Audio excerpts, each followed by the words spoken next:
السلام علیکم ورحمۃ اللہ وبرکاتہ۔ اشہد ان لا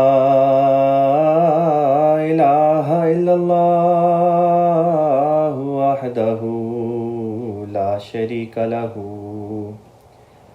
واشہد ان محمدا عبدہ ورسولہ۔ اما بعد فاعوذ باللہ من الشیطان الرجیم۔ بسم اللہ الرحمن الرحیم۔ اللہ تعالیٰ کے فضل اور کرم سے جو پچھلی کلاس تھی اس میں ہم نے سورۃ الانعام کی آیت نمبر 61 تک کا جو مضمون تھا، ترجمہ تفسیر، وہ ہم نے کور کر لیا تھا، اور آج آیت نمبر 62 سے 62 سے آگے کا جو مضمون ہوگا وہ انشاءاللہ تعالیٰ پیش کریں گے۔ چونکہ یہاں سے رکوع نیا شروع ہوتا ہے، لہٰذا شروع میں میں پہلے اس رکوع کی تلاوت آپ کی خدمت میں پیش کر دیتا ہوں۔ اعوذ باللہ من الشیطان الرجیم۔ وَهُوَ الْقَاهِرُ فَوْقَ عِبَادِهِ وَيُرْسِلُ عَلَيْكُمْ حَفَظَةً حَتَّى إِذَا جَاءَ أَحَدَكُمُ الْمَوْتُ توفته رسلنا وهم لا يفرطون ثم ردوا إلى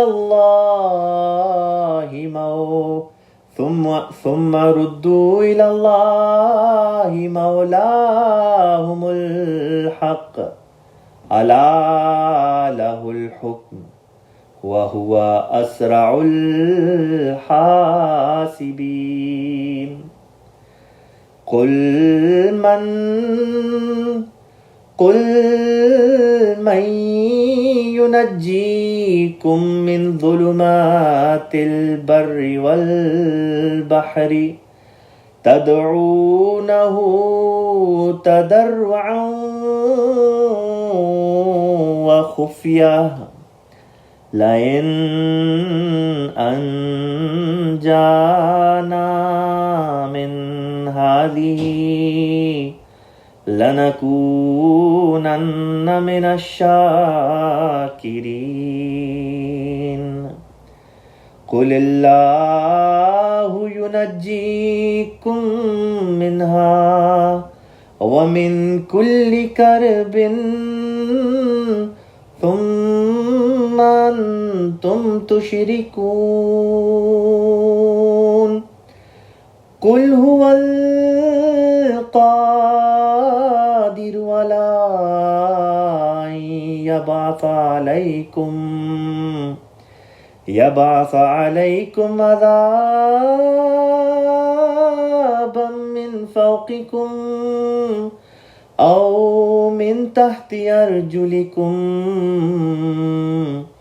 أَوْ يَلْبِسَكُمْ شِيَعًا وَيُذِيقَ بَعْضَكُمْ بَأْسَ بَعْضٍ۔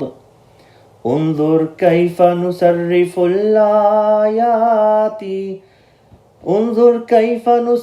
الْآيَاتِ لَعَلَّهُمْ يَفْقَهُونَ۔ وَكَذَّبَ بِهِ قَوْمُكَ وَهُوَ الْحَقُّ قُلْ لَسْتُ عَلَيْكُمْ بِوَكِيلٍ لِكُلِّ نَبَإٍ مُسْتَقَرٌّ وَسَوْفَ تَعْلَمُونَ۔ وَإِذَا رَأَيْتَ الَّذِينَ يَخُوضُونَ فِي آيَاتِنَا فَأَعْرِضْ عَنْهُمْ حَتَّى يَخُوضُوا فِي حَدِيثٍ غَيْرِهِ وَإِمَّا يُنْسِيَنَّكَ الشَّيْطَانُ فلا تقعد بعد الذکری مع القوم الظالمین وما على الذین یتقون من حسابهم من شیء ولکن ذکری لعلهم یتقون وذر الذین اتخذوا دینهم لعبا ولهوا وغرتهم الحیاة الدنیا وذکر به ان تبسل نفس بما کسبت لیس لها من دون اللہ ولی ولا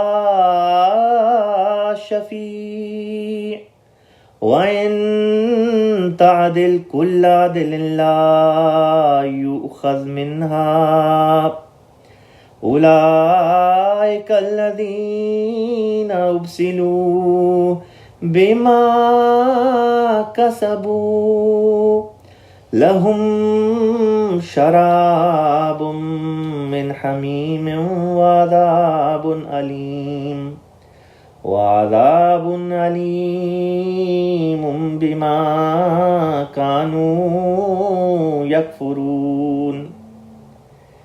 یہاں پہ یہ جو رکوع ہے اس کی تلاوت مکمل ہوئی۔ اب اس کی جو آیات ہیں ان کی طرف چلتے ہیں اور ان کا لفظی ترجمہ اور جہاں جہاں تفسیر کی ضرورت ہو اس کو بیان کرتا چلا جاؤں گا۔ یہ بتاتا چلوں کہ اس سے جو پچھلی آیات تھیں ان میں ذکر تھا کہ کس طرح پر اللہ تعالیٰ کے فرشتے آتے ہیں اور اللہ کے فرشتے آ کے انسانوں کو وفات دیتے ہیں۔ پھر وفات کے لیے جو لفظ یوز ہوا تھا یتوفاکم، تو اس کے اوپر ایک بحث تھی جس کا میں نے ذکر کیا تھا توفی سے متعلق، جو ہماری غیر از جماعت احباب کے ساتھ تبلیغ کے میدان میں جو گفتگو وغیرہ ہوتی ہے، اس بارے میں حضرت اقدس مسیح موعود علیہ السلام کا جو لفظ توفی سے متعلق چیلنج ہے 1000 روپے کا، اور جس زمانے کا وہ چیلنج ہے اس زمانے کا 1000 روپیہ اس زمانے کی بہت بڑی رقم بنتی ہے، اور اس دور سے لے کے اب تک کسی ماں نے ایسا بچہ پیدا نہیں کیا جو حضرت اقدس مسیح موعود علیہ السلام کے اس چیلنج کا جواب دے سکے یا اس چیلنج کو قبول کر سکے۔ اور یہ چیلنج اپنی ذات کے اندر خود حضرت اقدس مسیح موعود علیہ السلام کی صداقت کا ایک جیتا جاگتا منہ بولتا ثبوت ہے۔ آج بھی جب ہم میدان عمل میں جاتے ہیں، میدان تبلیغ میں جاتے ہیں، کیا ہمارے مرد، کیا ہماری عورتیں، کیا بڑے کیا چھوٹے، ہم سب جب مسیح موعود علیہ السلام کے بیان کردہ دلائل پیش کرتے ہیں تو کیا کوئی عالم ہو یا علامہ ہو یا کوئی مولوی ہو، بڑے سے بڑے ان کے کوئی عالم آ جائیں اور کیا ہی دوسرے مذاہب کے لوگ ہوں، کسی کی مجال نہیں کہ کوئی مسیح موعود علیہ السلام یا خلفاء کے بیان کردہ دلائل کا جو ہے وہ رد پیش کر سکے۔ تو پچھلی آیات جو گزری تھیں، جو پچھلی کلاس میں ہم نے کور کی تھی، ان میں لفظ توفی کے اوپر بھی بحث آ گئی تھی، اور ذکر تھا کہ کس طرح پر اللہ تعالیٰ کی طرف انسان جب وفات دیا جاتا ہے تو اس کے بعد اللہ کی طرف انسان جو ہے وہ چلا جاتا ہے، انسان کی روح خدا کے پاس چلی جاتی ہے، اور پھر اللہ تعالیٰ جو ہے وہ اس کا حساب کتاب کرے گا۔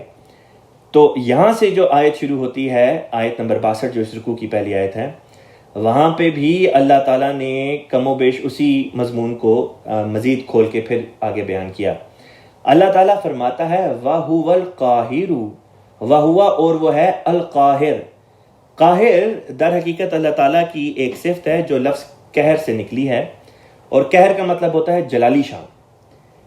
ایک تو لفظ خود جلال بھی جو ہے وہ جلال کے معنوں میں آ جاتا ہے، لیکن قاہر میں جلال کے ساتھ غلبے کا مطلب پایا جاتا ہے۔ صرف جلالی شان ہی نہیں پائی جاتی بلکہ جلالی شان کے ساتھ غلبہ بھی پایا جاتا ہے، اس کو کہتے ہیں قاہر۔ تو اللہ تعالیٰ فرماتا ہے کہ وہ قاہر ہے، یعنی کہ جلالی شان کے ساتھ غالب ہے۔ اب سوال یہ پیدا ہوتا تھا کہ غالب کن پر ہے؟ فرمایا فوق عبادی ہی، فوق پر، اوپر، عبادی ہی اس کے بندے۔ یعنی جو اس کے بندے ہیں خدا ان کے اوپر جلالی شان کے ساتھ غالب ہے. اب سوال یہ پیدا ہوتا ہے کہ خدا کے بندے کون ہیں؟ ٹیکنیکلی دیکھا جائے تو ہر چیز جو اللہ تعالیٰ نے پیدا کر دی، ہر شخص چاہے اچھا ہو یا برا ہو، وہ خدا کا بندہ ہی ہے، کیونکہ اس کا پیدا کرنے والا، اس کا خالق جو ہے، اس کا معبود جو ہے، وہ در حقیقت اللہ تعالیٰ ہے. تو اس لحاظ سے تو ہر بندہ اس کے اندر شامل ہو جاتا ہے. لہٰذا اللہ تعالیٰ فرماتا ہے وَهُوَ الْقَاهِرُ فَوْقَ عِبَادِهِ، اور اللہ تعالیٰ جلالی شان کے ساتھ غالب ہے اپنے بندوں پر. اب یہاں پہ نیک کا لفظ نہیں اللہ تعالیٰ نے استعمال کیا کہ نیک بندوں پر ہی صرف اللہ تعالیٰ غالب ہے، بلکہ اللہ تعالیٰ بدوں پر بھی غالب ہے، کیونکہ در حقیقت at the end of the day, دن کے آخر پر وہ بھی تو ہیں اللہ ہی کے بندے. آگے چلتے ہیں. اللہ تعالیٰ فرماتا ہے وَيُرْسِلُ، اور وہ بھیجتا ہے، یعنی اللہ تعالیٰ بھیجتا ہے، علیکم، تم پر، حفظہ. حفظتن کا مطلب، یہ حفظتن جو آیا ہے اس کا مطلب ہوتا ہے حفاظت کرنے والے، اور مراد ہے حفاظت کرنے والے فرشتے، کہ وہ اللہ ہی تو ہے جو تم پر حفاظت کرنے والے فرشتے متعین کرتا ہے، بھیجتا ہے. حتیٰ، یہاں تک کہ اذا جاء، جب آ جائے، احدکم، تم میں سے کسی کے پاس، احدکم الموت، موت، یہاں تک کہ جب تم میں سے کسی کو موت آ جائے یا موت کا وقت اس کا آ جائے، کیا ہوتا ہے؟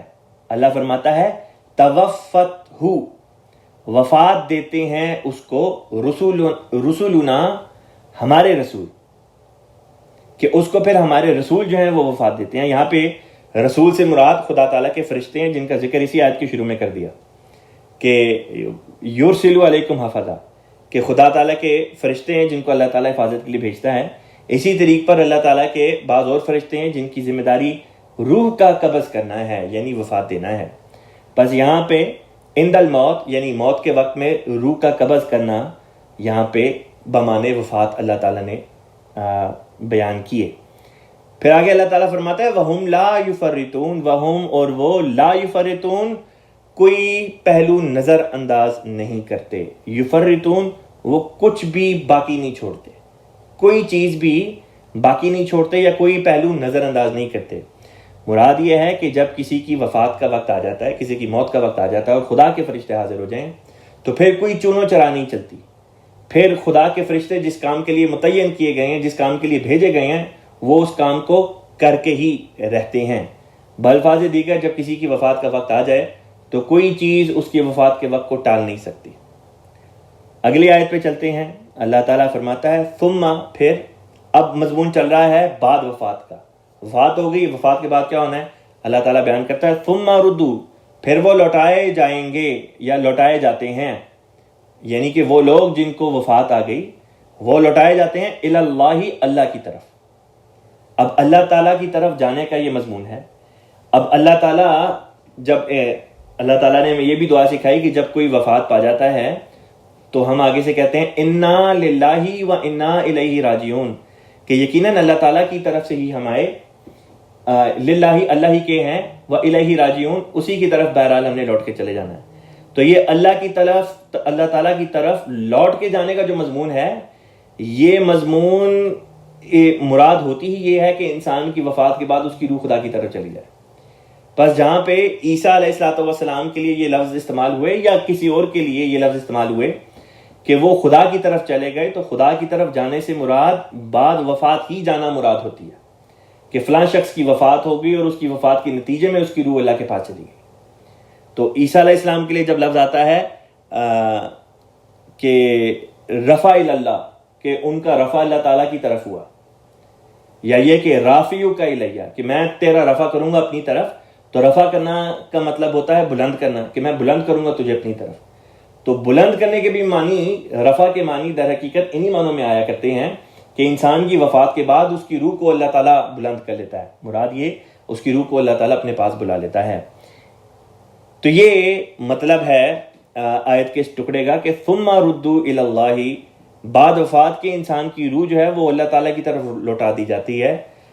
اب اللہ کی صفت بیان کی، مولاہم الحق، مولا، وہ مولا ہے، وہ خدا ہے، ہم، ان کا، الحق، یقیناً، یعنی کہ حقیقی مولا، تمام لوگوں کا حقیقی مولا تو در حقیقت اللہ تعالیٰ ہی ہے۔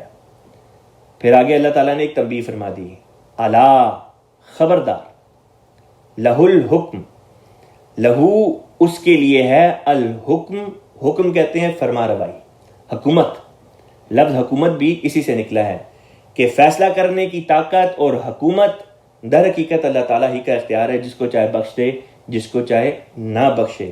اس لیے انسان کو اپنے اعمال کے اوپر جو ہے وہ انحصار نہیں کرنا چاہیے، بلکہ خدا تعالیٰ کے فضل کا طلبگار ہونا چاہیے، خدا کی رحمت کا طلبگار ہونا چاہیے، کیونکہ جس پر خدا کا فضل اور رحمت ہو گئی وہ بخشا جائے گا۔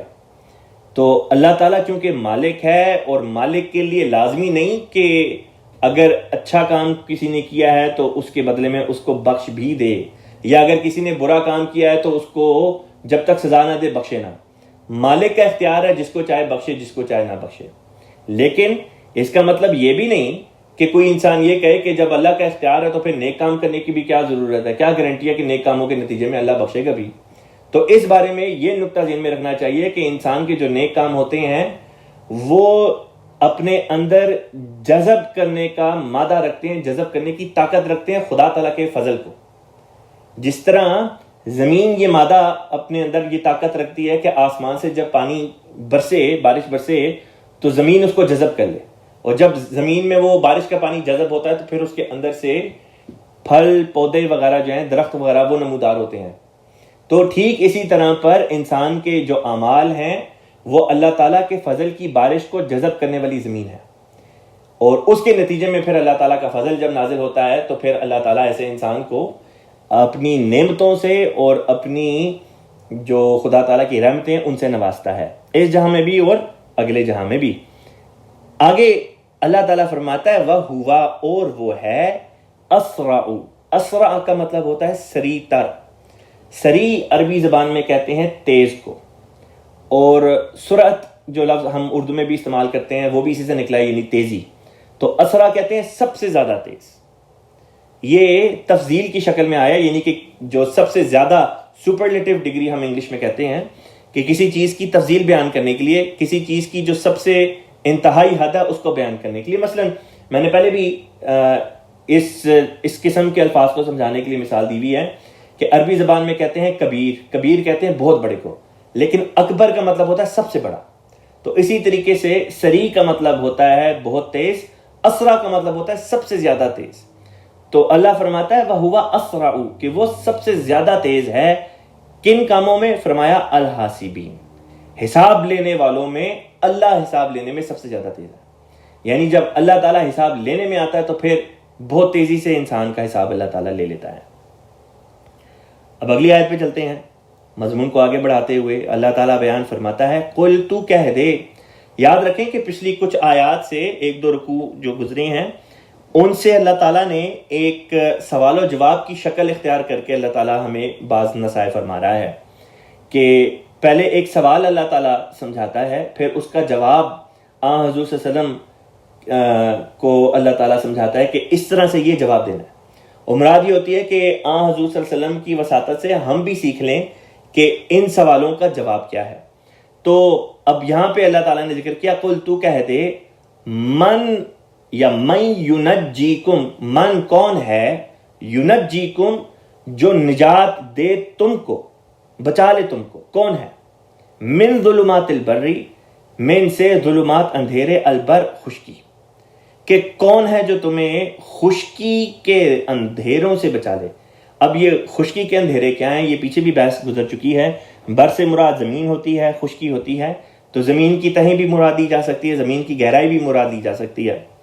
والبحر، بحر کہتے ہیں سمندر کو، تری کو۔ تو یہاں پہ سمندر، دریا، نہریں، گیلی چیز، ہر وہ چیز جو گیلی ہو وہ اس کے اندر سموئی جائے گی۔ تو سوال اللہ تعالیٰ نے یہ سکھایا کہ تو کہہ دے کہ کون ہے جو تم کو خشکی اور تری دونوں کے اندھیروں سے نجات بخشتا ہے۔ تدعونہ، تم پکارتے ہو اسے، تضرعا، تضرع کرتے ہوئے، عجز و انکساری کرتے ہوئے، وخفیۃ، اور چھپ کر بھی. یعنی کہ جب انسان کے اوپر مصیبت آ جاتی ہے, انسان اگر کبھی اس کے اوپر کوئی مصیبت آ جائے, مثلاً بعض دفعہ ایک انسان رات کے اندھیرے میں چل رہا ہوتا ہے اور اس کا پاؤں پھسلتا ہے اور وہ نہر میں گر جاتا ہے اور اس کو تیرنا نہیں آتا, یا بعض لوگ ہوتے ہیں وہ کنویں میں گر جاتے ہیں اور وہاں سے ان کو اپنی نجات کا کوئی سامان دکھائی نہیں دیتا. تو ایسی جب حالت ہوتی ہے تو مصیبت کے وقت میں بڑے سے بڑے داریہ کے منہ پہ بھی اللہ کا لفظ جاری ہو جاتا ہے کہ اے میرے خدایا مجھے بچا لے. اس وقت داریہ بھی یہ نہیں کہتا کہ سائنس مجھے بچا لے, یہ مجھے بچا لے, بلکہ بے ساختہ ان کے منہ سے بھی مائی گاڈ کا لفظ جو ہے وہ نکلتا ہے. تو اللہ تعالیٰ نے یہی بات ہمیں یہاں پہ سمجھائی کہ دیکھو جب تم کو کوئی مصیبت آتی ہے تو کون ہے جو تم کو بچاتا ہے, جبکہ تم ایک جو انکساری اور خفیہ طور پہ بھی اس کو پکار رہے ہوتے ہو, یعنی کہ اللہ تعالیٰ کو. لائن اگر انجانا کا مطلب ہوتا ہے وہ ہمیں بچا لے. انجا کا مطلب ہوتا ہے اس نے بچایا. نون الف آخر میں ایڈ کر دیں تو مراد ہوتی ہے ہمیں. لائن اگر انجانا وہ ہمیں بچا لے من ہادی ہی اس بات سے, یعنی اس مشکل سے, اس آفت سے اگر ہمیں بچا لے, نجات دے دے. لنکونن, لا یہاں پہ جو لام زبر آیا یا لام فتح آیا, اس سے مراد ہوتی ہے کہ یقیناً, ضرور, تاکید کے لیے یہ لفظ آیا. لنکونن یقیناً, یا یہ کہ بے ضرور ہو جائیں گے, نکونن ہم ہو جائیں گے, من الشاکرین شکر کرنے والوں میں سے. کہ انسان پہ جب مصیبت کا وقت آتا ہے, کوئی آفت آ جاتی ہے, تو وہ اس آفت سے نجات پانے کے لیے کس کی طرف تضرع کرتا ہے اور عجز و انکساری کرتا ہے, اور خفیہ طور پہ بھی اس سے مدد مانگتا ہے اور کہتا ہے کہ اگر تو نے مجھے بچا لیا تو میں یقیناً شکر گزار بندوں میں سے ہو جاؤں گا. اس کا جواب اللہ تعالیٰ نے اگلی آیت میں یوں سکھایا, قل اللہ, تو کہہ دے کہ اللہ ہی تو ہے, اللہ ہے. ینجیکم وہ تم کو بچاتا ہے, منہا اس آفت سے. منہا کا مطلب ہوتا ہے اس سے, لیکن یہاں پہ مراد وہی آفت چل رہی ہے جس کا ذکر پچھلی آیت میں تھا. قل اللہ ینجیکم منہا, تو کہہ دے کہ اللہ ہی تو ہے, ینجیکم وہ بچاتا ہے تم کو, منہا اس آفت سے. ومن کلی کرب, ومن اور سے, کلی کرب, کلی کرب کہتے ہیں ہر بے چینی. کل کا مطلب ہوتا ہے تمام, کرب کہتے ہیں بے چینی کو, کہ وہی اللہ ہی تو ہے جو تم کو اس آفت سے بھی بچاتا ہے اور ہر بے چینی سے. ثم انتم تشرکون, ثم پھر انتم تم ہو جاتے ہو, تشرکون شرک کرنے والے, پھر تم شرک کرنے لگتے ہو. حالانکہ جب مصیبت آئی تو اس وقت یہ دعوے, یہ وعدے کہ اے اللہ تو بچا لے, ہم تیرے شکر گزار بندوں میں ہو جائیں گے. اور جب اللہ بچا لیتا ہے تو نتیجہ کیا نکلتا ہے, بجائے اس کے کہ خدا کا شکر ادا کریں اور خدا واحد کی عبادت کریں, خدا واحد کی پرستش کریں, بجائے خدا واحد کی طرف جھکنے کے, اللہ تعالیٰ کی طرف جھکنے کے, انسان کیا کرتا ہے, اللہ کے غیر کی طرف جھکنا شروع کر دیتا ہے, اور کبھی کسی کی طرف کبھی کسی کی طرف. ایک دفعہ حضرت خلیفۃ المسیح الاول مولانا الحاج حکیم نور الدین صاحب رضی اللہ تعالی عنہ نے ایک واقعہ بیان فرمایا. اسی آیت کی تفسیر میں حقائق الفرقان میں آپ نے یہ نقطہ پیش کیا. آپ فرماتے ہیں کہ بعض لوگ مسلمان ہو کے بھی شرک کی حالت میں مبتلا ہو جاتے ہیں. پھر فرمایا کہ ایک دفعہ حضور نے دیکھا کہ ایک بندہ تھا, وہ جنوب کی طرف, نارتھ کی طرف جھک کر نماز پڑھتا. جب نماز پڑھتا تو نارتھ کی طرف رخ کر کے تو پھر نماز پڑھتا. تو حضرت خلیفہ اول رضی اللہ تعالیٰ عنہ نے اس شخص سے دریافت کیا کہ تم یہ کس رخ نماز پڑھ رہے ہو؟ اس بندے نے آگے سے جواب دیا کہ میرے پیر اور مرشد جو ہیں وہ اس سمت میں ہوتے ہیں, لہٰذا میرا قبلہ تو وہی ہے جہاں میرا پیر اور مرشد ہو. تو اس نے, یعنی اس شخص نے اپنا قبلہ ہی بدل دیا, اس قبلے کے بجائے جو اللہ تعالیٰ نے معین فرمایا تھا مومنوں کے لیے, اس نے قبلہ ہی پکڑ کے بدل دیا. حالانکہ جب قبلے والی آیت دوسرے سپارے میں سورہ بقرہ میں ہم نے پڑھی, جب وہ نازل ہوئی تو اس کے ساتھ اللہ تعالیٰ نے یہ بھی بیان کر دیا کہ یہ قبلہ ہم نے اس لیے بھی بیان کر دیا ہے تاکہ دیکھیں کہ کون جو رسول اللہ صلی اللہ علیہ وسلم کی پیروی کرتا ہے، اور یہاں پہ لوگ ہیں جو پیروی کرنے کے بجائے اپنے اپنے قبلے نکال لیتے ہیں. اور جس طرح یہاں پہ حضور نے ایک مثال دی، تو اس طرح پہ بھی لوگ خدا کے شریک ٹھہرانے والے ہوتے ہیں کہ خدا تو ایک بات کر رہا ہوتا ہے اور یہ اپنے ذہن میں سمجھتے ہیں ہمیں زیادہ بہتر پتہ ہے، ہم ایک نئی چیز نکال لیں گے. اسی طرح کئی لوگ ہوتے ہیں جو مصیبت کے وقت میں کبھی کسی پیر کو پکار رہے ہوتے ہیں، کبھی کسی فلاں کو پکار رہے ہوتے ہیں. اس قسم کے کئی واقعات ہیں جو ہم نے پڑھے ہیں. مثلا اس قسم کا بھی واقعہ پڑھا کہ ایک مسیح موعود علیہ السلام کے صحابی تھے. وہ ایک کشتی میں سوار تھے اور وہ کہیں جا رہے تھے اور راستے میں طوفان آ گیا. اور جب طوفان آیا تو اس کے نتیجے میں لوگ جو تھے آبویسلی وہ ڈر بھی گئے. انہوں نے کبھی کوئی یہ دعا کرے کہ فلاں پیر جی جو ہیں ہمیں بچا لیں، کبھی کوئی دعا کرے کسی فلاں پیر کی خاطر، کبھی کوئی کسی فلاں پیر کی خاطر کرے، لیکن اللہ تعالیٰ کی طرف کوئی رجوع نہ کرے. اور طوفان بھی جو تھا وہ تھمنے میں نہ آئے. تو لوگوں نے حضرت اقدس مسیح موعود علیہ السلام کے صحابی کی طرف رخ کیا کہ آپ بزرگ لگتے ہیں، آپ کوئی دعا کریں. تو انہوں نے کہا کہ اللہ تعالیٰ کے حضور دعا کرنی چاہیے، نہ کہ غیر اللہ کے حضور. تو انہوں نے دعا کی کہ اللہ تعالیٰ میں تیرے مسیح پاک کا ایک غلام ہوں، ان کا صحابی ہوں، اور میرے پاس مسیح موعود علیہ السلام کی کتابیں ہیں جو میں فلاں جگہ لے کے جا رہا ہوں تبلیغ کے لیے، پس اے میرے مولا تو بچا لے. تو دعا مانگی بھی تو کس سے؟ اللہ تعالیٰ سے. اللہ تعالیٰ نے روایات میں آتا ہے کہ کچھ عرصے کے اندر ہی، مطلب آنن فانن ہی اللہ تعالیٰ نے وہ طوفان جو تھا وہ دور کر دیا اور کشتی جو تھی وہ پار لگ گئی، اور اس طرح پر لوگوں کی جانیں بچ گئیں. تو در حقیقت پکارنا صرف اللہ تعالیٰ کو چاہیے اور اللہ تعالیٰ کے حضور ہی جھکنا چاہیے. کئی دفعہ یہ جو ایک بات اس آیت میں یہ بھی اللہ تعالیٰ نے بیان کی کہ جب اللہ بچا لیتا ہے بے چینی کی حالت سے اور عذاب سے یا آفت سے، تو لوگ پھر شریک ٹھہرانے لگتے ہیں، اور وہ جو وعدے کیے ہوتے ہیں کہ اللہ تعالیٰ ہم تیرے شکر گزار بندے بن جائیں گے وہ بھول جاتے ہیں. مثلا بعض دفعہ لوگ کہتے ہیں کہ اللہ تعالیٰ میرا فلاں کام ہو جائے تو میں اس کے نتیجے میں جو ہے وہ اتنا صدقہ دوں گا، یا اپنی نمازوں کی طرف توجہ دوں گا، یا اتنے نوافل پڑھوں گا، میں تہجد پڑھنا شروع کر دوں گا، میں یہ کروں گا، میں وہ کروں گا. لیکن جب وہ بات پوری ہو جاتی ہے اللہ تعالیٰ کی طرف سے، وہ چیز جو انسان مانگ رہا ہوتا ہے وہ مل جاتی ہے، یا بے چینی اس کی دور ہو جاتی ہے، تکلیف دور ہو جاتی ہے، آفت دور ہو جاتی ہے، تو بجائے اس کے کہ جو وہ وعدے اللہ تعالیٰ کے ساتھ کر رہا ہوتا ہے ان کو پورا کرنے کے، انسان بالکل ہی ان چیزوں سے سر منہ انحراف کر لیتا ہے، بھول جاتا ہے. تو یہ بات جو ہے یہ بھی نہیں ہونی چاہیے، اس طرح کا رویہ بھی نہیں ہونا چاہیے. اگلی آیت پہ چلتے ہیں. یہاں پہ اللہ تعالیٰ بیان کرتا ہے آیت نمبر 66 میں، قل کہہ دے هو القادر، کہ وہ قادر ہے. قادر کا مطلب ہوتا ہے ہر قسم کی قدرت اور طاقت رکھنے والا. علا، وہ قادر ہے علا اس بات پر کہ ان کے یبعثا، وہ بھیجے علیکم تم پر، عذابن، عذاب. اللہ اس بات پر قادر ہے کہ وہ تم پر عذاب بھیجے، من فوقکم، تمہارے اوپر سے، او من تحت ارجلکم، او یا من سے تحت ارجلکم، تمہارے پاؤں کے نیچے سے.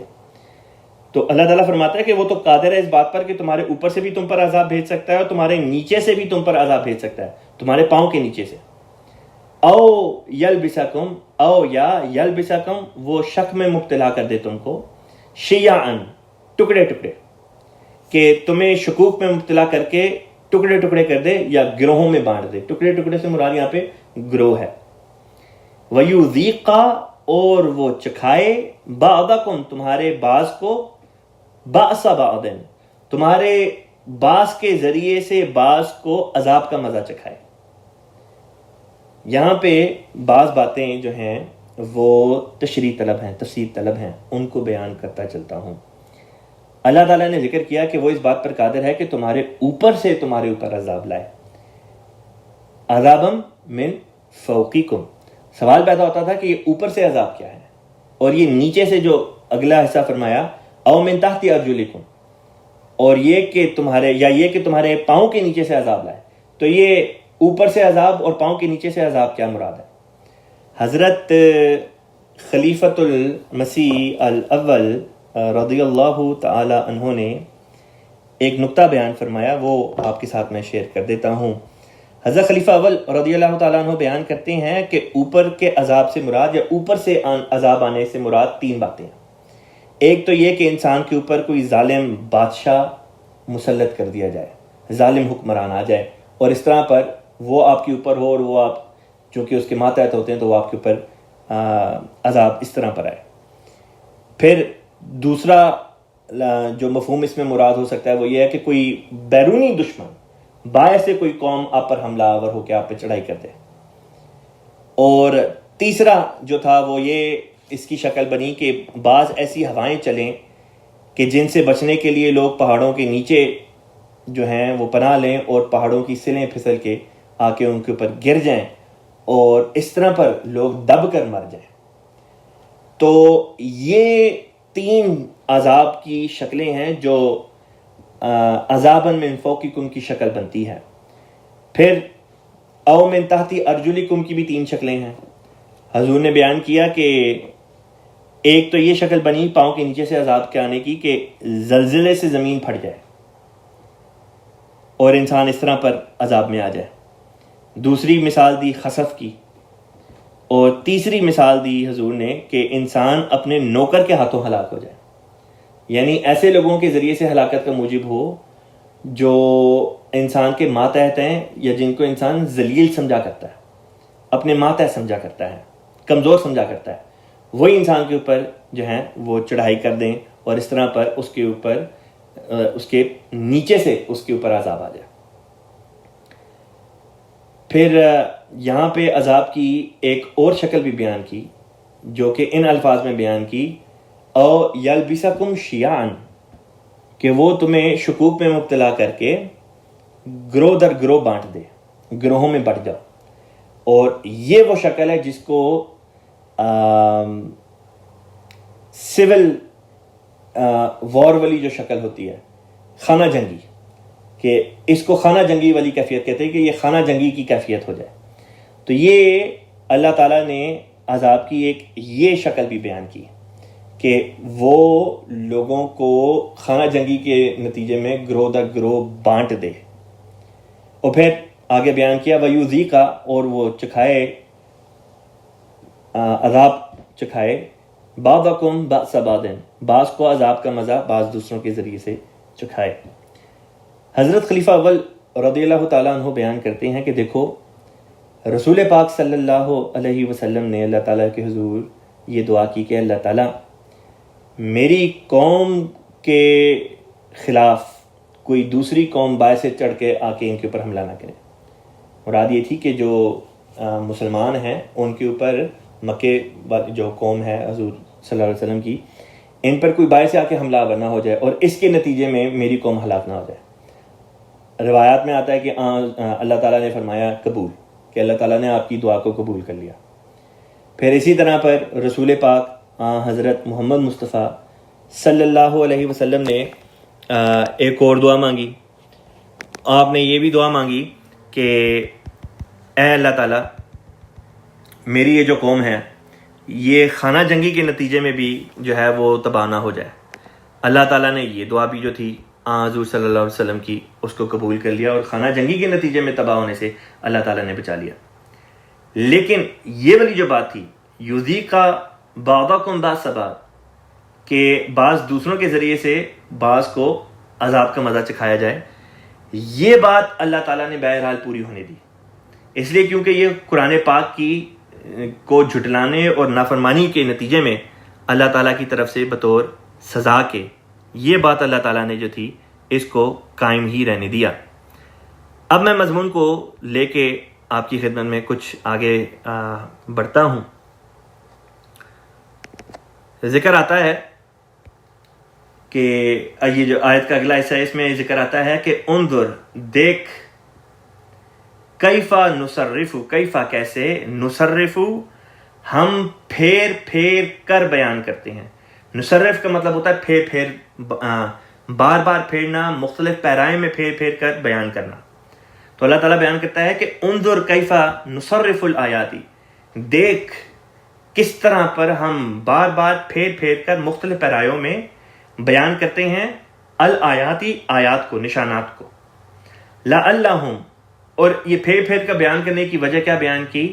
لعلہم یفقہون، لعلہم تاکہ وہ لوگ یفقہون وہ سمجھ جائیں، ان کو تفقہ حاصل ہو جائے، ان کو بات سمجھ میں آ جائے۔ کئی باتیں ہیں جو اللہ تعالیٰ پھیر پھیر کر اس طرح پر ہمارے سامنے لاتا ہے۔ یہاں پہ ایک بات ہے، اس کی طرف میں توجہ دلانا چاہوں گا۔ جیسا کہ آپ لوگ جانتے ہیں کہ اس وقت جو جماعتوں میں بجٹ وغیرہ جو ہوتے ہیں لازمی چندہ جات کے، وہ اس وقت لیے جا رہے ہیں، نوٹ کیے جا رہے ہیں۔ آپ سب سے ایک تو یہ کہ جو سن رہے ہیں، یہ درخواست بھی ہے کہ آپ لوگ اپنے اپنے بجٹ اپنی اپنی جماعتوں میں جو بھی ایک طریقہ آن لائن اس کو ضرور سبمٹ کریں۔ اور دوسری بات جو میں نے ذکر کرنی تھی یاد دہانی کے طور پہ، وہ یہ تھی کہ بعض دفعہ بچے جو ہوتے ہیں، جو بالغ ہو چکے ہوتے ہیں اور جابیں کر رہے ہوتے ہیں، وہ چندے یا تو بالکل بھی نہیں دے رہے ہوتے، یا اگر دے بھی رہے ہوتے ہیں تو شرع کے مطابق نہیں دے رہے ہوتے۔ اور والدین یا تو ان کو اس بات کا علم ہوتا ہے یا نہیں ہوتا، یہی دو پاسبلٹیز ہیں، یا علم ہے یا علم نہیں ہے۔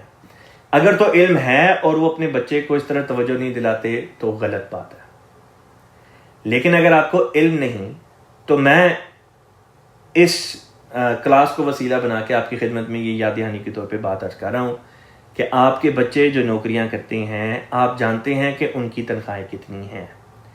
آپ اپنے بچوں کو سمجھائیں، انہیں کہیں کہ دیکھو بیٹا یا بیٹی، تمہاری جو تنخواہ ہے اس کے مطابق چندہ دو، خدا تعالیٰ تمہیں اسی طرح نوازے گا جس طرح تم خدا تعالیٰ کے ساتھ سلوک کرو گے۔ اگر ہمارا سلوک اللہ تعالیٰ کے ساتھ کنجوسی کے ساتھ ہوگا تو پھر کیوں ہم یہ توقع رکھیں کہ اللہ تعالیٰ ہمیں بے حساب دے؟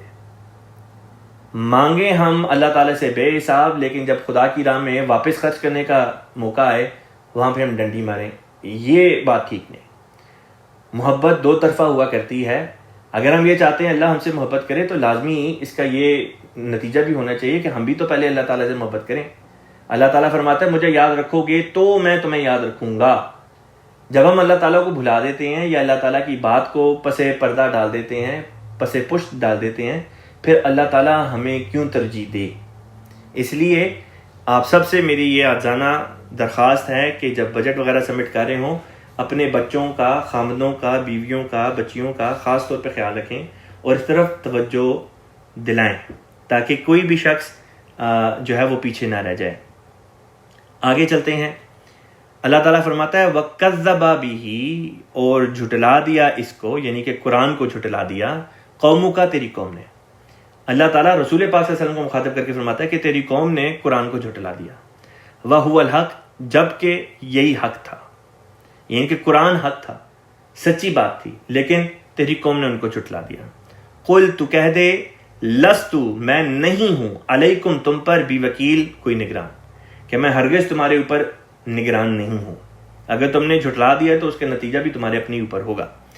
یہاں پہ حضرت خلیفۃ المسیح اول رضی اللہ تعالی عنہ نے ایک واقعہ بیان کیا ہے جو حضور کو ایک واقعہ پیش آیا، اور وہ واقعہ در حقیقت حضور کو ایک شیعہ گروہ کے ساتھ یہ پیش آیا۔ میں حضوری کی تفسیر سے اس بات کو آپ کے سامنے پڑھ کے تو پیش کر دیتا ہوں۔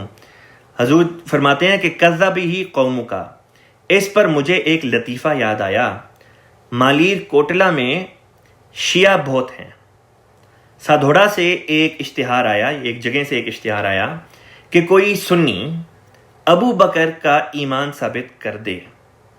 ایک حدیث مسلمہ اہل سنت میں ہے کہ عائشہ رضی اللہ تعالی عنہا نے نبی کریم صلی اللہ علیہ وسلم سے پوچھا کہ آپ صلی اللہ علیہ وسلم کو بڑی تکلیف کس سے پہنچی؟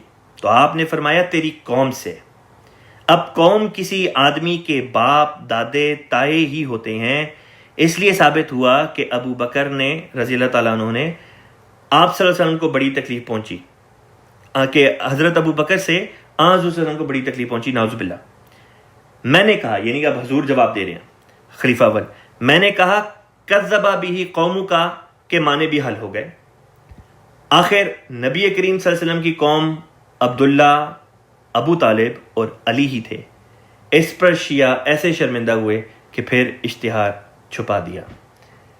بات یہ تھی کہ جو اہل تشیع حضرات ہیں، جو شیعہ مسلمان ہیں، وہ یہ کہتے ہیں کہ حضور صلی اللہ علیہ وسلم کے اوپر صرف حضور صلی اللہ علیہ وسلم کے گھر کے جو لوگ تھے وہی ایمان لے کر آئے، اور گھر کے لوگوں میں بھی وہ صرف حضرت خدیجہ کو، آپ کی بیگم، اور رضی اللہ تعالیٰ عنہ کو، اور اسی طریق پر حضرت فاطمہ رضی اللہ تعالیٰ عنہ اور حضرت علی رضی اللہ عنہ اور ان کے آگے سے جو بچے ہیں انہی کو وہ اہل خانہ میں تصور کرتے ہیں، باقیوں کو وہ نہیں کرتے۔ تو اور وہ کہتے بھی یہ ہیں کہ یہی وہ لوگ تھے جو ایمان لے کر آئے، ساتھ میں یہ کہتے ہیں کہ حضور صلی اللہ علیہ وسلم کے چچا تھے وہ ایمان لے کر آ گئے، یا بعض اور جو قریبی رشتہ دار تھے۔ لیکن جو صحابہ کا ایک جمع غفیر تھا، ایک گروہ کثیر تھا، اس کے بارے میں وہ انکار کرتے ہیں، اور بہت ہی غلط قسم کی باتیں جو ہیں وہ ان کی طرف منسوخ کر دیتے ہیں۔ یہاں تک کہ ایک مثال جو اس اشتہار میں حضور نے بیان کی کہ وہ یہ بھی کہتے ہیں کہ حضرت ابو بکر صدیق رضی اللہ تعالیٰ عنہ کے ایمان کا کیا ثبوت ہے، یا یہ کہ ان سے نعوذ باللہ من ذالک حضور صلی اللہ علیہ وسلم کو تکلیف پہنچی۔ تو چونکہ وہ اس قسم کی باتیں کرتے تھے تو اللہ تعالیٰ نے حضرت خلیفہ اول رضی اللہ تعالیٰ عنہ کو جو جواب سکھایا وہ یہ تھا، الزامی جواب، کہ اگر تو قوم سے مراد باپ دادے تائے ہی ہوتے ہیں تو پھر تو رسول کریم صلی اللہ علیہ وسلم کے باپ دادے تائے وغیرہ جو چچا وغیرہ ہیں یا کزن وغیرہ ہیں، اس لحاظ سے تو حضرت ابو طالب چچا ہونے کے نتیجے میں حضرت علی کے جو والد تھے وہ آ گئے، حضرت علی بھی بیچ میں شامل ہو گئے کیونکہ وہ آپ کے کزن تھے۔ تو اس طرح پر جب یہ جواب دیا تو وہ جو شیعہ حضرات تھے ان کو ان کی غلطی جو ہے وہ دکھائی دے گی، اور اپنی شرمندگی مٹانے کے لیے انہوں نے فوراً اس اشتہار کو حضرت خلیفہ اول کی نظر کے سامنے سے ہٹا دیا۔ تو یہ ایک الزامی جواب تھا جو حضور نے اس وقت ان لوگوں کو دیا یہ بات سمجھانے کے لیے۔ اب مضمون کو لے کے آگے کی طرف چلتے ہیں۔ اللہ تعالیٰ فرماتا ہے لِكُلِّ نَبَإٍ، لِكُلِّ لی یہاں پہ لام تعلیل ہے جس کا مطلب ہوتا ہے لیے، لِكُلِّ ہر کے لیے، اور ہر چیز کیا ہے، نبأٍ پیشن گوئی، کہ ہر پیشن گوئی یا پیش خبری جو ہے اس کے لیے ہے مستقر۔ مستقر کہتے ہیں وقت اور جگہ، مقررہ وقت اور مقررہ جگہ۔ یہ مستقر کا جو لفظ ہے یا اس وزن کے اوپر جو الفاظ آتے ہیں عربی زبان میں، وہ زمانہ کو بیان کرنے کے لیے اور جگہ کو بیان کرنے کے لیے دونوں کو بیک وقت بیان کرتے ہیں۔ مثلا عربی زبان میں لفظ ہے مقتل، مقتل سے مراد ہوتی ہے قتل ہونے کا وقت اور قتل ہونے کی جگہ۔ اسی طرح پر عربی زبان کا لفظ ہے مسجد، یہ صرف ایک ایکسیپشن ہے کہ اس میں مسجد کے بجائے مسجد ہو گیا، لیکن وزن یہی ہے۔ اور اس میں بھی مراد صرف یہ نہیں ہوتی کہ سجدے کرنے کی جگہ، بلکہ سجدے کرنے کا وقت بھی مراد ہوتا ہے۔ ٹھیک اسی طرح پر مستقر ہے، مستقر کا مطلب ہوتا ہے مقررہ وقت اور مقررہ جگہ۔ تو اللہ تعالیٰ یہ بیان کر رہا ہے کہ دیکھو ہر پیشن گوئی کے لیے ایک وقت مقرر ہے اور ایک جگہ مقرر ہے۔ جب وہ وقت اور وہ جگہیں آ جاتے ہیں تب وہ پیشن گوئی بھی پوری ہو جاتی ہے۔ آگے فرمایا وَسَوْفَ، اور عنقریب، تعلمون، تم جان لو گے، عنقریب تم جان لو گے۔ پھر اگلی آیت میں چلتے ہیں۔ اگلی آیت میں چل کے اللہ تعالیٰ بیان فرماتا ہے وَإِذَا، اور جب، رَأَيْتَ الَّذِينَ، رَأَيْتَ تو دیکھے، الَّذِينَ ان لوگوں کو، يَخُوضُونَ وہ تمسخر کرتے ہیں۔ خوض عربی زبان میں کہتے ہیں ڈبکی لگانا، لیکن مراد یہاں پہ ہے کہ وہ تمسخر کی باتوں میں ڈبکیاں لگا رہے ہوتے ہیں، ہنسی ٹھٹا کر رہے ہوتے ہیں۔ فی آیاتنا، ہمارے نشانوں میں، کہ وہ ڈبکیاں لگا رہے ہوتے ہیں ہمارے نشانوں میں، مراد یہ ہوتی ہے کہ ہمارے نشانوں کا مذاق اڑا رہے ہوتے ہیں، ہماری آیات کا مذاق اڑا رہے ہوتے ہیں۔ کیا کرنا چاہیے جب کوئی اللہ تعالیٰ کی نشانیوں کا، اللہ تعالیٰ کی آیات کا مذاق اڑائے؟ فرمایا فَأَعْرِضْ عَنْهُمْ، پس اعرض اعراض کر، عنہم ان سے، منہ پھیر لے ان سے، الگ ہو جا، اعراض کر۔ پاکستان میں بلاسفیمی لا کے نام سے قسم قسم کے واقعات سامنے آتے رہتے ہیں۔ احمدیوں کو بھی اس کا نشانہ بنایا جاتا ہے، اور عیسائیوں کو بھی نشانہ بنایا جاتا ہے، ہندوؤں کو بھی نشانہ بنایا جاتا ہے، یہاں تک کہ جو مائنورٹی فرقے ہیں ان کو بھی نشانہ بنا دیا جاتا ہے۔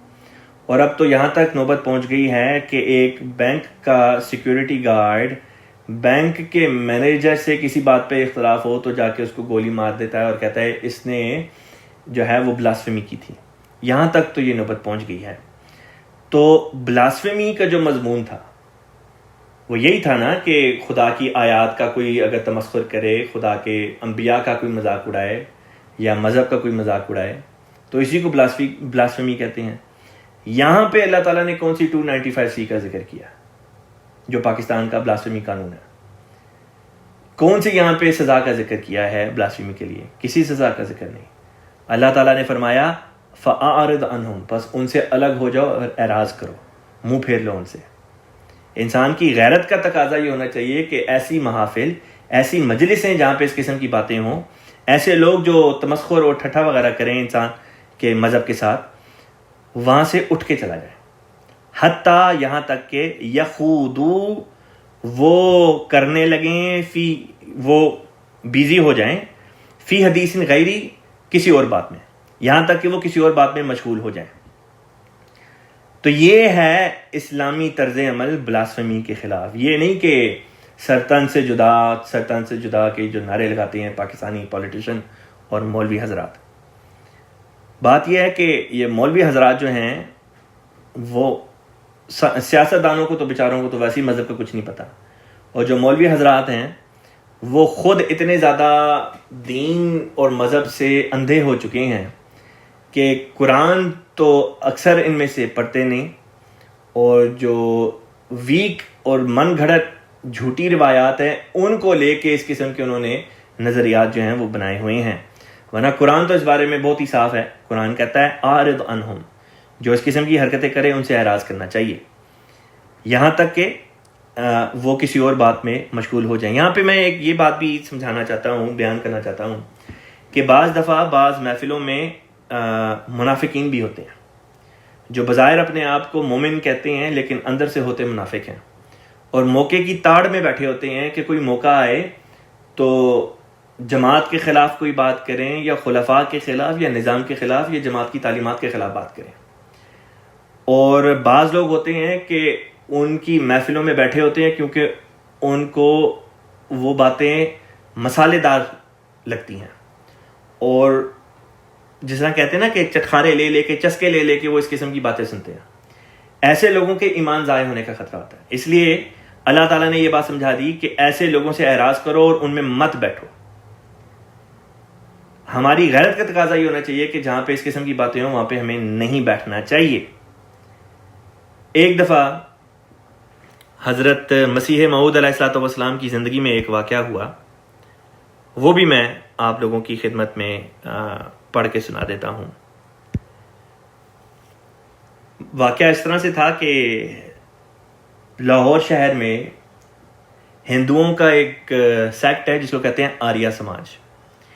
انہوں نے ایک جلسہ منعقد کیا بانیان مذاہب کے متعلق، مختلف مذاہب کے جو فاؤنڈرز تھے ان کے بارے میں، کہ ان کے بارے میں اور ان کی تعلیمات کے بارے میں کہ پتہ چلے کون سی کتاب جو آئی ان فاؤنڈرز کے ذریعے سے وہ الہامی کتاب تھی۔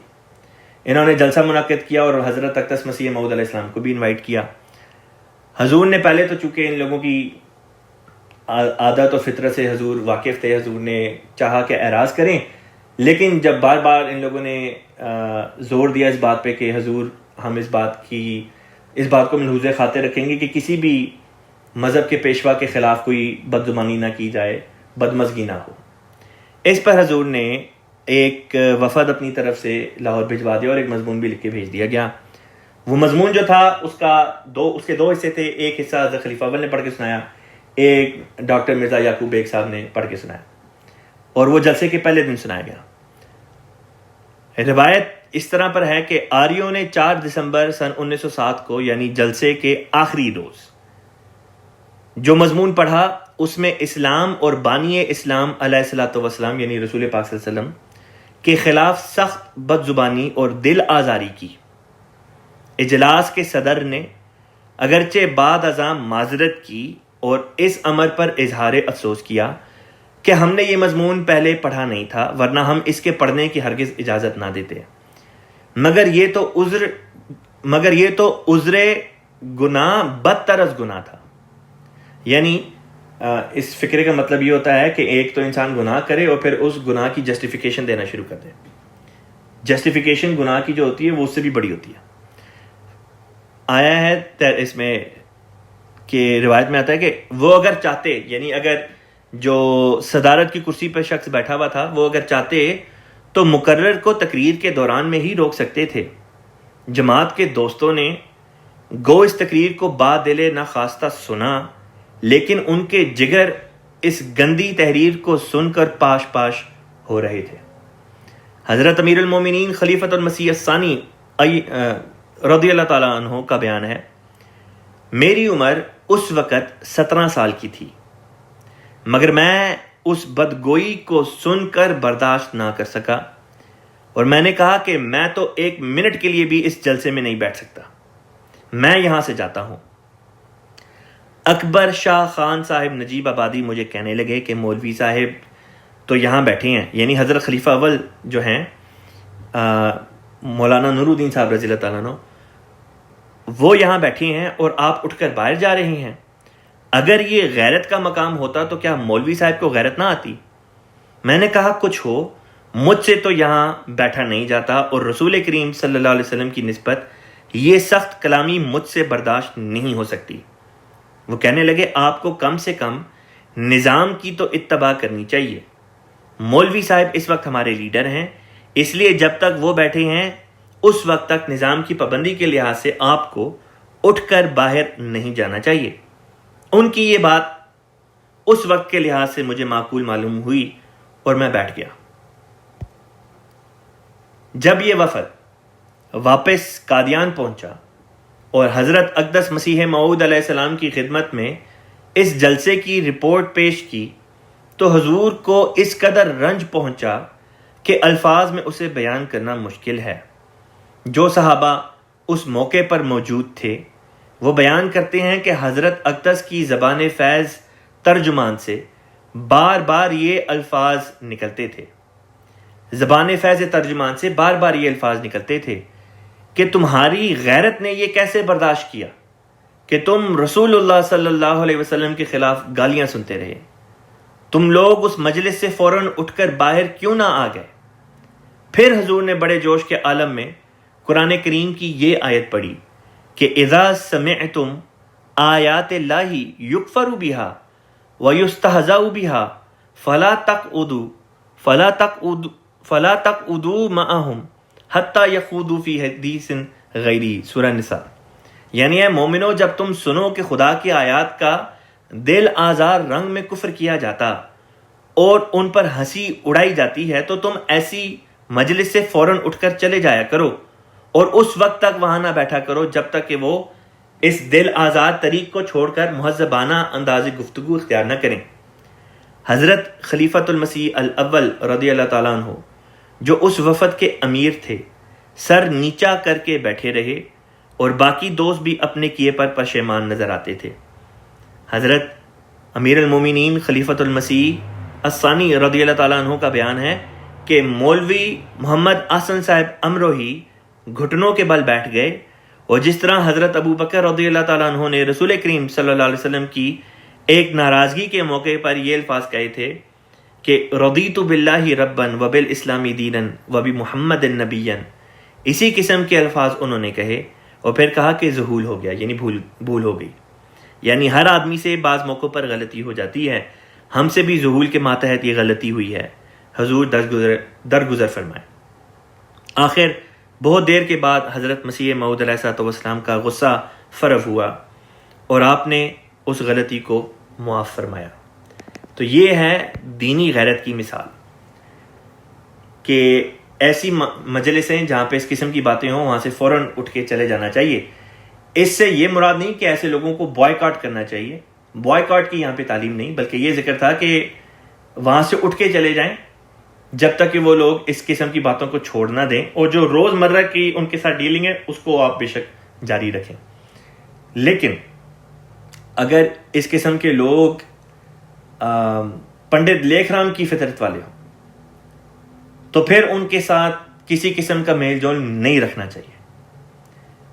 اسی آیت کا اگلا حصہ ہے، اللہ تعالیٰ فرماتا ہے وَإِمَّا، اور اگر يُنْسِيَنَّكَ، بھلا دے تجھ کو، الشیطان، شیطان، یعنی اگر یہ بات تجھے شیطان بھلا دے کہ جب یہ لوگ اس قسم کا ہنسی ٹھٹا کر رہے تھے کہ تو وہاں سے اٹھ کے چلا جائے, شیطان تجھے یہ بات بھلا دے اور تو وہیں پہ بیٹھا رہے, تب کیا کرنا ہے؟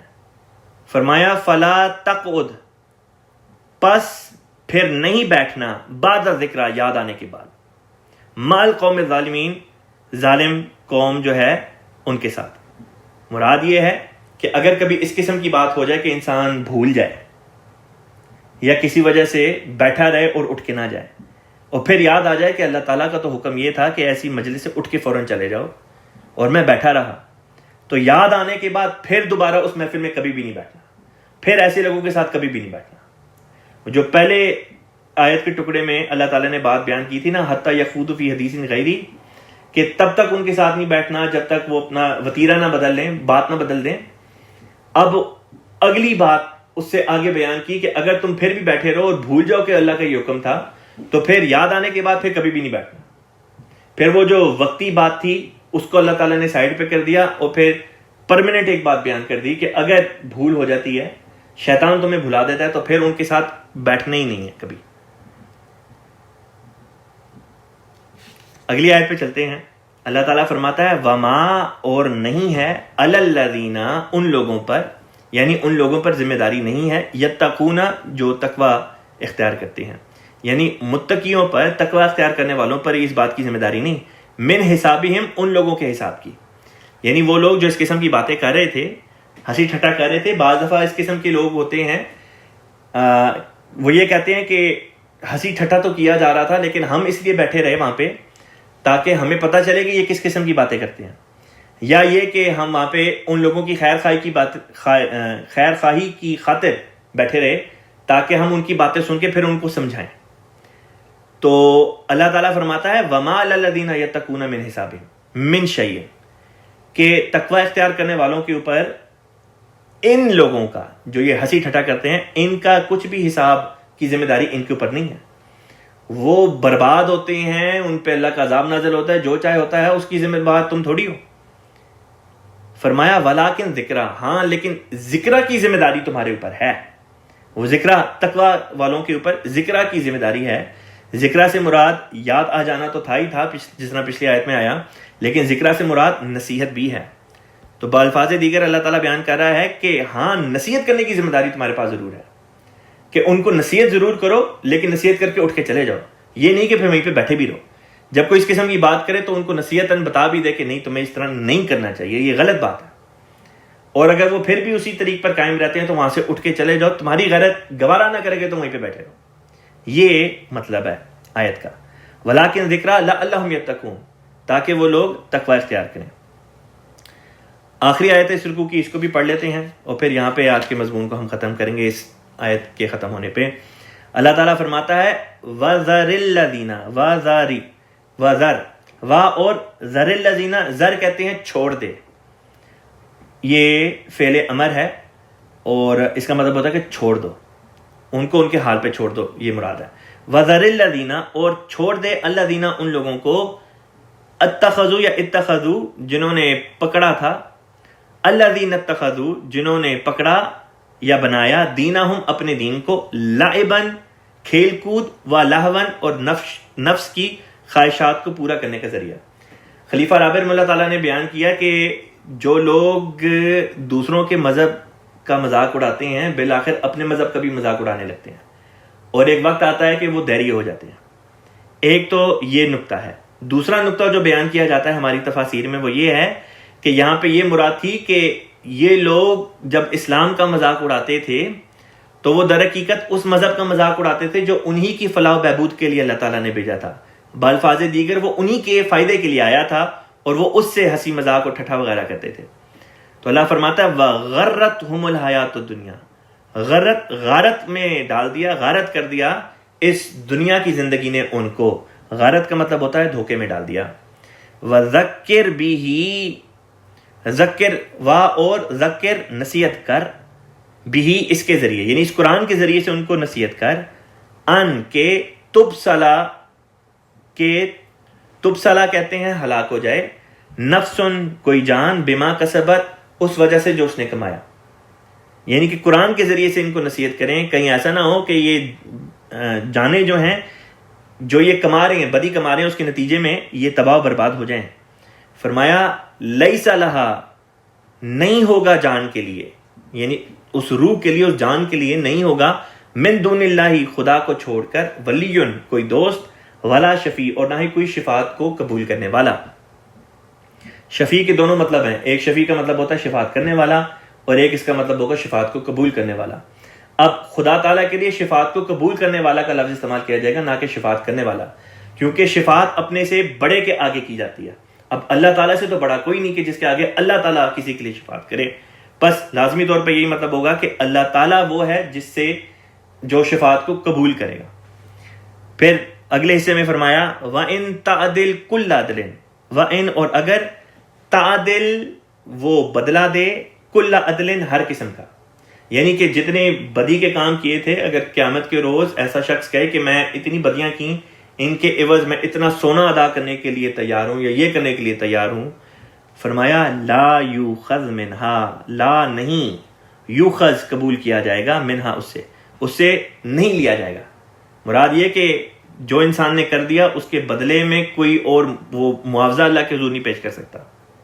فرمایا اولئک الذین، یہی تو وہ لوگ ہیں جو ابسلوا، ہلاک کیے گئے، بما کسبوا، بوجہ اس کے جو انہوں نے کمایا، لہم شراب، ان کے لیے مشروب ہے، شراب عربی میں کہتے ہیں پینے کو، ان کے لیے مشروب ہے، من حمیم، حمیم کہتے ہیں کھولتے ہوئے پانی، کہ ان کے لیے کھولتے ہوئے پانی کا مشروب ہوگا، وعذاب علیم، اور دردناک عذاب، بما کانو یکفرون، بما اس وجہ سے، کانو جو وہ تھے، یکفرون انکار کرتے، یعنی جو وہ انکار کیا کرتے تھے اس کے سبب سے ان کو یہ عذاب دیا جائے گا.